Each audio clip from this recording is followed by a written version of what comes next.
je voyais cette Jeanne d'Arc qui était martyrisée une deuxième fois avec son crâne enfoncé, son bras déchiré.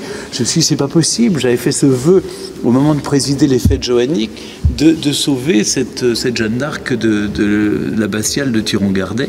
Vous savez, j'aurais pu aller dans n'importe quelle brocante, j'en aurais trouvé une dans un meilleur état. Et c'est pas la valeur marchande qui compte, c'est la valeur symbolique. Elle était là depuis le 19e siècle, elle mérite de rester là et de rayonner sur cette abbatiale.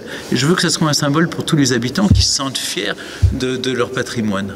C'est un premier geste, c'est un geste avant tout symbolique pour dire continuons. Il y a maintenant cette abbatiale à sauver. Comme vous le voyez, elle est en coque de bateau renversée et qu'elle est en train de verser sur le côté gauche.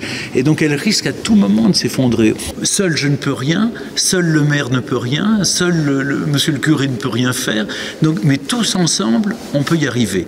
Donc c'est un peu le message que j'envoie à tous les villages de France, c'est de dire sauvons ensemble, sauvez ensemble votre patrimoine, vous pouvez le faire. Une commune, c'est tous ensemble, c'est une communauté, donc évidemment à partir du moment où vous mettez un pied ici, vous vivez avec les gens et donc vous devez participer à tout l'effort collectif. Donc il y a le collège, mais maintenant il y a l'abbatiale qui est aussi une de mes préoccupations. Alors voilà, comme tous les habitants j'imagine, parce que sans abbatiale, le village de Thiron-Gardet serait en piteux état. Donc on est tous mobilisés maintenant pour sauver l'abbatiale.